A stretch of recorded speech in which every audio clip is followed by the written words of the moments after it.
Assalamualaikum warahmatullahi wabarakatuh. Waalaikumsalam warahmatullahi wabarakatuh. Alhamdulillah tadi dikir nafas 30 menit sudah selesai. Suasana hening, tenang, damai. Nah, untuk Gus Jaki, Gus silakan diurai Gus dari awal sampai akhir. Silakan Gus. Assalamualaikum warahmatullahi wabarakatuh. Waalaikumsalam warahmatullahi wabarakatuh. Alhamdulillah di dikir nafas saat ini, kali ini, detik ini, Iya. saya merasakan lagi itu sekujur tubuh, terutama di kepala guru, kayak banyak semut merinding. Oh iya. Kayak semutnya berlari-berlari ke sini. Iya kayak jalan Kayak muter jalan. gitu Gus ya. Itu tuh Gus kayak semut, kayak laba-laba ya, kadang-kadang ada yang besar gitu ya. Iya. Ya itu jalan biasa. Ada yang dari Tapi sini saya keluarnya gitu kan. berusaha fokus tidak Mhm. tidak terganggu oleh situasi Iya. itu. Nah itu juga Gus ya, yang kayak semut jalan bikin kita merinding ya. Itu di dikir nafas ya Gus ya.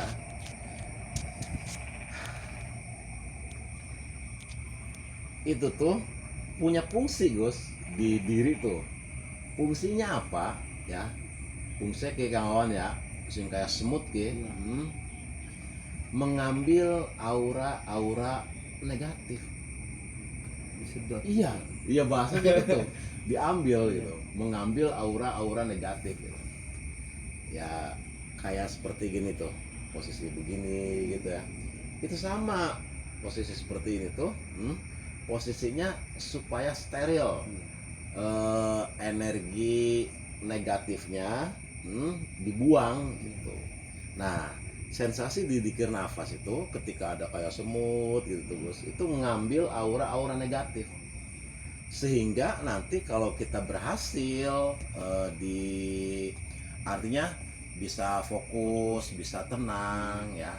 Itu nanti pengaruh ke ini, ke wajah. Wajahnya cerah. Iya, wajahnya cerah kayak awet muda gitu. Ya artinya sumringah, bahagia, terus wajahnya gitu, seneng. Itu ada pengaruh itu. Nah di yang di nafas itu Gus, ya siapapun yang eh, pertama ikut dikir nafas itu ada sensasi seperti itunya gitu. Iya. Iya. Dan itu juga sebenarnya didatangkan itu Gus untuk ini menjaga fokus gitu. Menjaga kita supaya fokus itu. Artinya ketika kita dikir nafas ya, kenyamanan tubuh itu kita abaikan. Iya. Artinya ada nyamuk, ada apa ya, kita abaikan. Artinya posisi tubuh itu ada umpamanya ada godaan apa aja Tetap ya, fokus kitanya tetap fokus gitu. Fokus ke masuk keluar dan fokus di mata batin ya, waktu fokus di mata batin. Lanjut Gus. Setelah itu masuk ke menit ke 20 lah, karena di sini kebetan-kebetan Iya. yang jelas itu di menit, kira-kira ke menit 20 itu saya bertemu di sini tuh Di ada majelis ya. sesosok apa, kakek-kakek. Iya. Dia memperkenalkan namanya Aki Suroyoso. Namanya Aki Suroyoso ya, adanya di sekitar majelis ya Gus. Bentuk ininya perawakannya gimana Gus? Aki Suroyoso itu Gus. Perawakannya itu rambutnya berantakan, ya, kayak nggak terurus. Dia bilang dia itu ada sebelum zaman Belanda. Oh, beliau itu ada di sini ya, di sekitar majelis sebelum zaman Belanda. Sebelum zaman Belanda. Terus beliau sempat berpesan kepada saya, Gimana kata beliau Gus?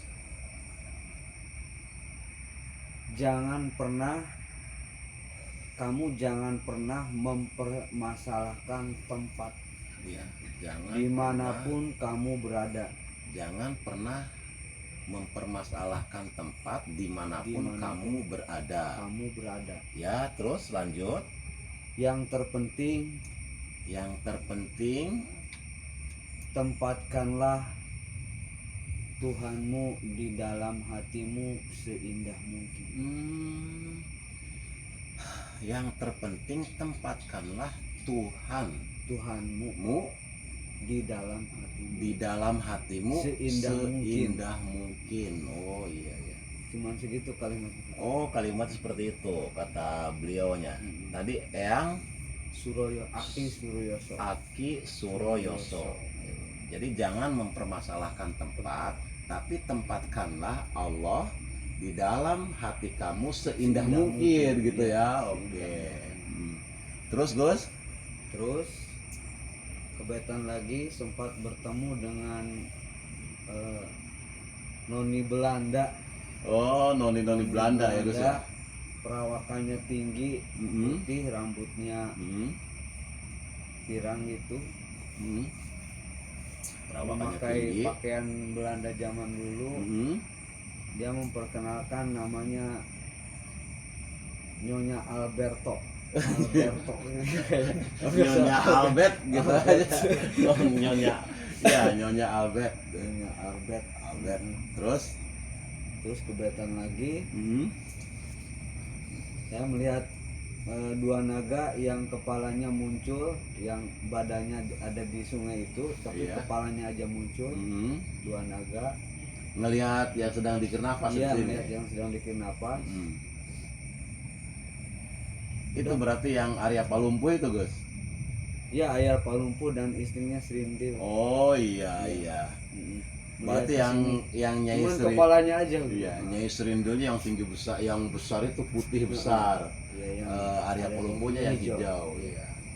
Terus? Udah kebetulan tadi kalimat dari Aki Suroyoso ya. Jangan permasalahkan tempat dimanapun kamu berada. Artinya begini ya, kita universal aja. Artinya universal itu ya, manusia itu mau dilahirkannya di mana, mau di Indonesia, mau di luar negeri, mau dimanapun gitu kan dilahirkannya ya. Tempat itu bukan menjadi permasalahan ya. Akan tetapi yang terpenting itu bagaimana caranya ya orang tadi bisa menempatkan Tuhannya yang ada di dalam kolbunya ini gitu. Memperindah Tuhan yang ada di dalam kolbu gitu. Itu kan yang paling penting gitu kan. Nah, artinya dalam kehidupan ini ya, yang terpenting itu bagaimana kita menempatkan Tuhan dalam hati kita sebagai sesuatu yang indah. Nah, begini, kalau hati kita indah, maka apapun yang akan kita lakukan adalah keindahan, ya kan? Artinya hati kita indah, ya Gus ya. Keluar dari lisan kalimat-kalimat yang indah. Berpikirnya indah. Pendengarannya, penglihatannya, langkah-langkahnya, nah gitu. Nah,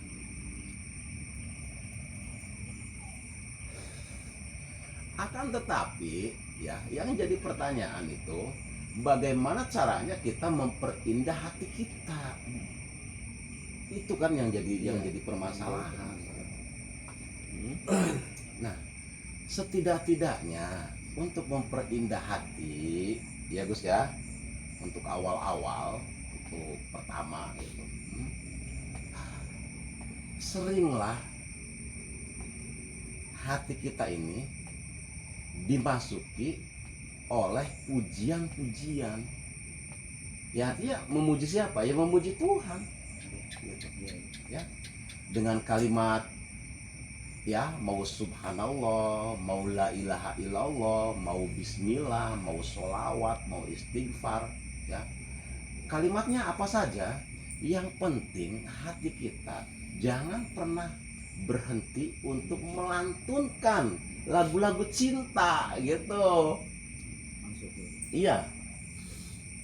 Yang pemi, kawan ya, dari nasihat tadi ya yang didapatkan oleh Gus Jaki dari yang siapa tadi Gus? Suroyoso itu ya, jangan pernah berhenti untuk melantunkan ya lagu-lagu cinta kepada Tuhan, lagu-lagu indah. Nah, kalau untuk saya sendiri, kalau untuk saya ya Gus ya, yang terbaik itu ya lantunan-lantunan lagu-lagu cintanya itu memanggil nama Allah, memanggil nama Tuhan saja, iya. Ya, artinya Allah masuk, Allah masuk, Allah masuk. Nah, ketika kita memanggil nama Allah, ya Gus ya, dengan kesadaran kita banyak salah, dengan kesadaran kita banyak dosa, dan kita meminta ampunan kepada Allah, ya Gus ya, masuk aja ke kolbu. Karena kolbu mukmin baitullah, kolbunya orang yang beriman itu adalah rumahmu. Berarti rumah Tuhan di mana? Di kolbu. Ya kolbu itu kan dekat dengan kita tuh. Ya, artinya bukan dekat lagi, bagian dari diri kita. Ketika kita memanggil nama Allah, ya Allah masuk, Allah, Allah, ya.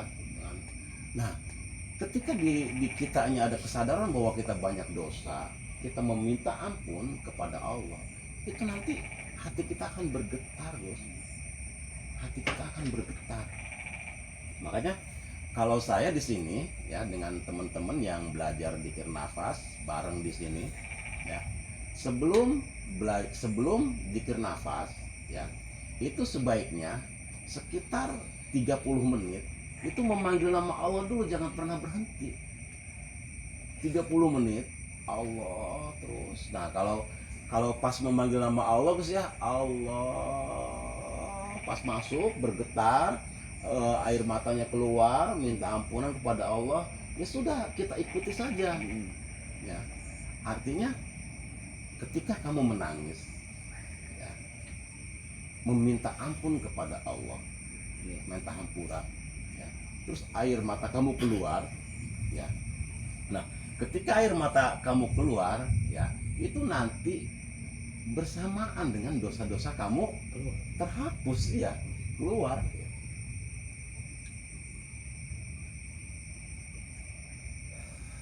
Nah, saya di sini menganjurkan sebelum dzikir nafas di sepertiga malam itu ya, memanggil nama Allah dulu. Sholat tahajud dulu 2 rakaat ya, setengah jam memanggil nama Allah, baru dzikir nafas. Nah, nanti ketika memanggil nama Allahnya itu sudah masuk banget Gus ke dalam ya. Nah, terus kita dzikir nafas segini ya, dzikir nafas segini. Wah, itu bener, Masya Allah, artinya kenikmatan itu sangat luar biasa sekali gitu. Coba aja bayangin pikiran nih Gus ya, pikiran kita nih dilewati oleh energi yang sangat luar biasa ya, masuk kan, kelewatan kan pikiran kan ya, terus di sini kan lut gitu ya, merinding gitu kan ya.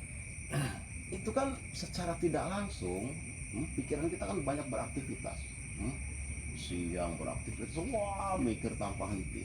Ketika ada energi ilahi atau energi semesta masuk ke sini, itu sejuk gitu.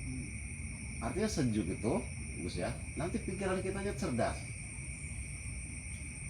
Pikiran kitanya tuh Gus ketika dilewati oleh energi semesta itu ya, atau energi ilahi lah apalah gitu. Nah, kita sejuk gitu, sejuk, nyaman, tenang ya. Dari sini di pikiran adem, ke sini lapang, ke sini tenang. Nah, setelah seperti itu ya, ketika kita dzikir nafas seperti ini, itu sangat luar biasa sekali, relaxnya dapet ya, ketenangannya dapat sekali. Nah, maksudnya begini tadi ya, jangan permasalahkan ya dimanapun kamu bertempat tinggal, akan tetapi tempatkanlah Allah yang ada dalam hatimu ya seindah mungkin. Nah, dengan itu dulu Gus, dengan selalu memanggil nama Allah dulu ya, terus dikir nafas lagi. Nah, baru nanti itu tuh muncul keindahan tuh. Karena kan Bismillahirrahmanirrahim itu Gus, Bismillahirrahmanirrahim itu ya, bersama Allah kita mewujudkan cinta kasih ya. Cinta kasih kan di dalamnya keindahan. Nah, terus keindahan itu Gus, keindahan hati itu nanti ya sedikit-sedikit, artinya hati kita itu bisa indah. Kita membentuk taman-taman hati ya. Itu dengan apa ya? Dengan laku, dengan kesabarannya ya, dengan ketulusannya, dengan kebahagiaannya, dengan rasa syukurnya gitu kan, dengan rendah hatinya, dengan sederhananya. Nah, itu perangkat-perangkat keindahan di dalam kolbu gitu. Jadi bagaimana caranya kita menempatkan Tuhan yang ada di dalam diri kita itu seindah mungkin gitu. Untuk yang kedua, Kang Tommy, silahkan Kang Tommy. Tadi dari awal sampai akhir.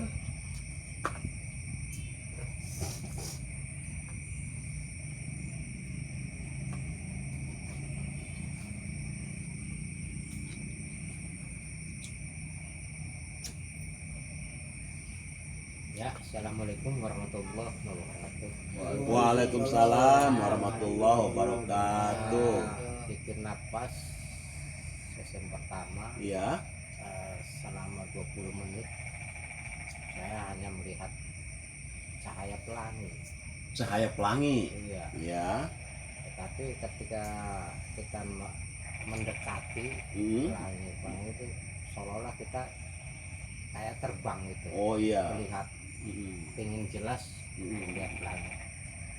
Tapi ketika saya sudah sampai, Warna pelanginya gitu ya. Iya. ketika sudah sampai pelangi itu berubah menjadi sinar putih Iya. besar, dan di samping kanan kiri saya ada cahaya empatnya. Oh iya.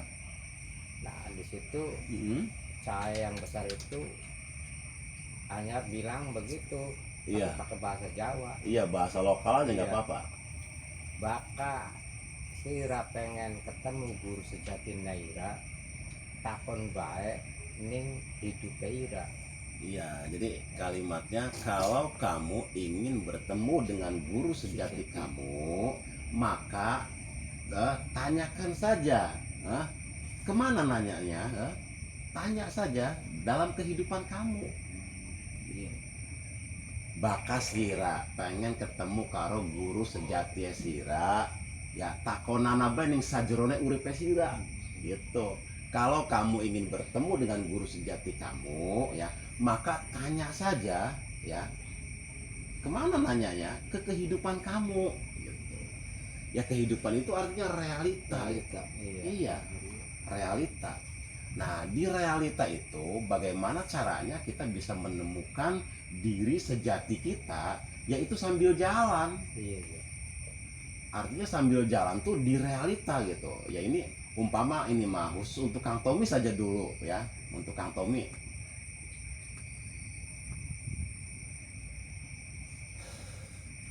Kenapa umpama ya usahanya yang dulu dirintis gitu kan ya. Ya artinya kalau pas usaha lagi jalan ya, iya lagi jalan mah kayaknya kita tuh wah kita bisa, kita mampu gitu kan, sehari gajinya sekian gitu, sekian juta ya. Iya kalau pas lagi jadi kayak bisa, kayak mampu ya, boleh kawan, bakal usahanya lagi jadi tapi bakal lagi jatuh ya, kenang Gusti Allah disukakan kah? Ya artinya kan ketika sedang jatuh ya orang usahanya jatuh, orang lain melihatnya seperti apa coba? Ya artinya ketika sedang jatuh ini lagi orang bisa apa-apa ki Kang Tommy lo sebab ngerasa hina, ngerasa orang bisa apa-apa, wong kundelang ku kaya sengit kabeh ning sampean ki. Nah, diri sejati juga itu Gus bisa dilihat di situ. Ketika kamu sedang tidak punya, tidak bisa apa-apa. Ketika posisi kamu sedang dijatuhkan, ya Gus ya, posisi kamu sedang dijatuhkan, kamu tidak berdaya. Nah, di ketidakberdayaan ini sirah kukun kuas dia sih bengendagening dhuwur sih Kak. Oh, enteng bae. Ya, artinya menemukan diri sejati dalam kehidupan tuh seperti itu. Kenapa? Umpama Kang Tommy ini ditarik oleh Allah dari tadinya usahanya luar biasa ya. Ya ketika luar biasa kan dia nggak ingat ke Allah sama sekali. Tuhan, gue gitu loh, gitu kan? Iya kan? Nah berarti ketika di posisi bisa usaha, gue gitu loh, ya itu artinya itu di diri palsu gitu. Diri palsunya itu. Nah mampu melihat di diri sejati itu, Gus ya, ketika dalam keadaan terpuruk. Nah, di posisi terpuruk ini, Gus ya, di posisi terpuruk ini, kalau kita menyadari bahwa kita itu la haula wala quwata illa billah, wong ndeleng ku kaya mengkok, kabeh kaya sengit an bakara Tommy kuruwet entak rokok bae. Ya umpama, artinya realitanya kan seperti itu. Nah baru tuh merasa hina, merasa tidak bisa apa-apa, ya, merasa kotor. Nah itu namanya diri sejati. Padahal sebetulnya gini,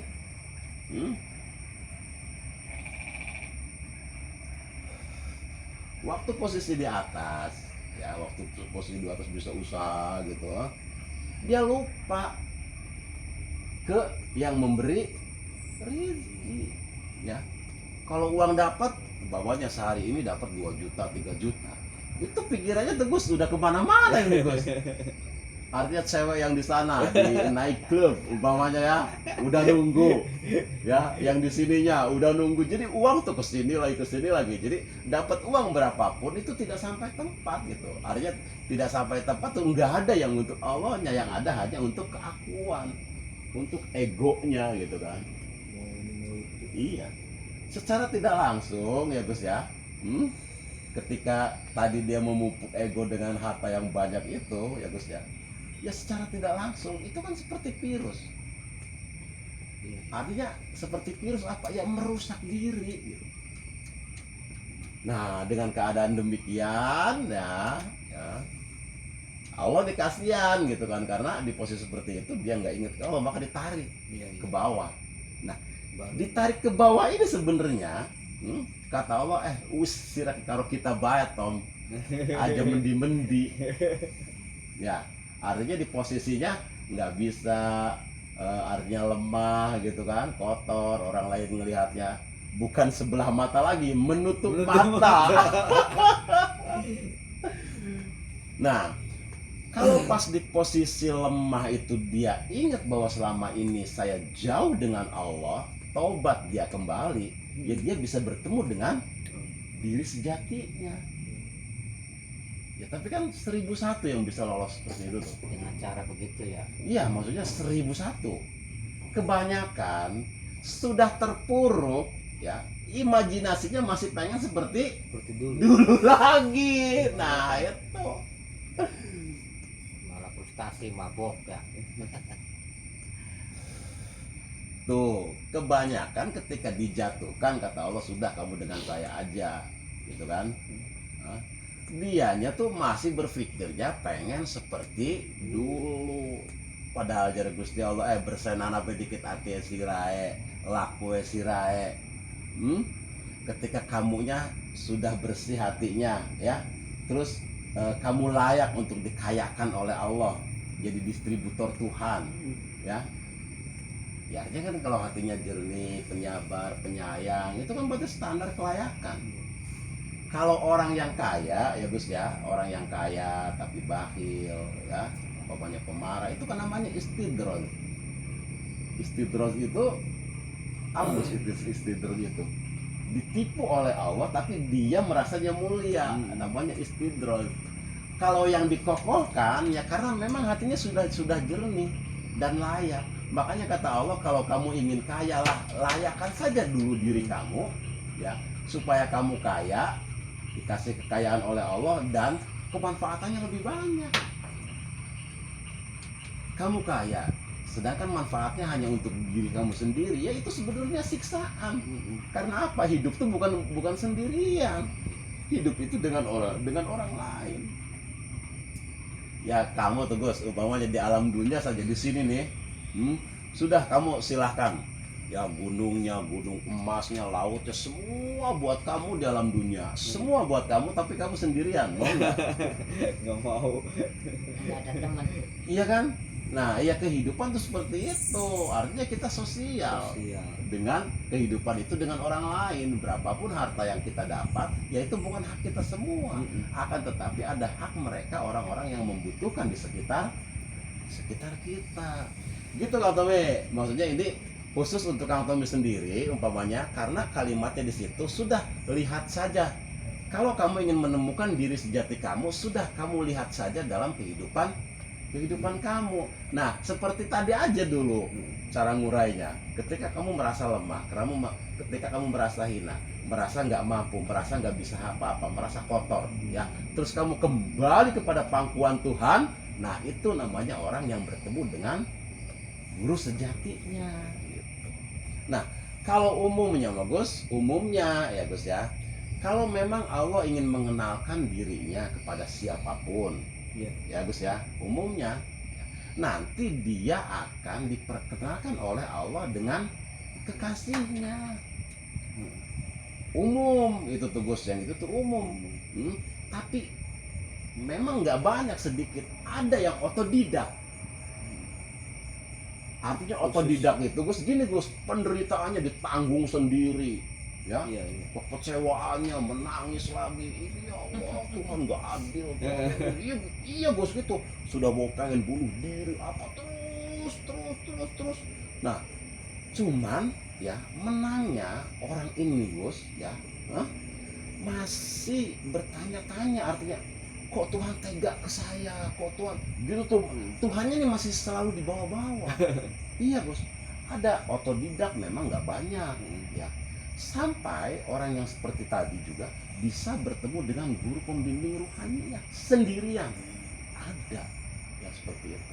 Tapi kalau memang umum oleh Allah dipertemukan dengan kekasihnya, ya, yang seperti itu terus ya, yang tadi yang otodidak itu menemukan diri sejati, menemukan guru pembimbing rohaninya, sampai bahasa kasar ya Gus, keringat nih tetesan air mata dia, sampai tetesan air mata darah. Iya, saking apa? Saking kehidupan itu berat gitu, kayak kejam, kayak jahat gitu. Ada yang seperti itu. Nah, setelah didapat, bertemu dengan guru sejati, bertemu dengan guru pembimbing rohaninya, tapi dapatnya sendirian, itu yang paling berkualitas. Iya Gus.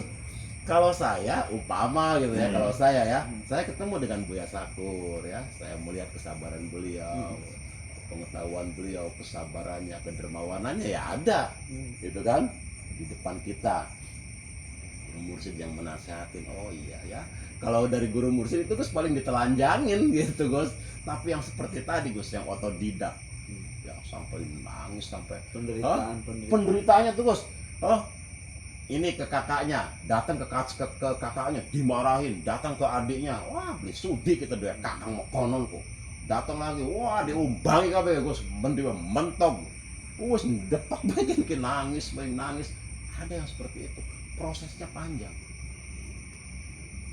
tapi nanti ini orang-orang yang berkelas gitu.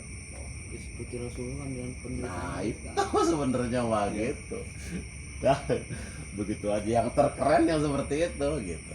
Dah, untuk season yang sekarang cukup. begitu saja ya. Semoga saja ada manfaatnya.